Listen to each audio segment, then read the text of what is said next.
بسم اللہ الرحمن الرحیم۔ السلام علیکم ورحمۃ اللہ وبرکاتہ۔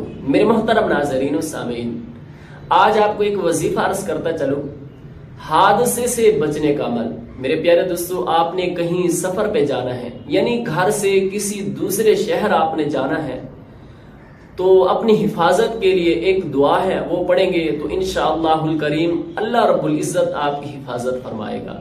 میرے پیارے دوستو، ایک صاحب کا کہنا ہے، جب سے میں نے گھر سے نکلتے وقت یہ دعا پڑھنا شروع کیا ہے تو الحمدللہ کئی بار حادثے سے بچ چکا ہوں، اور نہ جانے میری گاڑی کے شیشے دوسری گاڑیوں کے شیشوں سے کئی بار ٹکرا چکی ہیں، لیکن اللہ تعالیٰ کے فضل و کرم سے کوئی نقصان یا حادثہ نہیں ہوا۔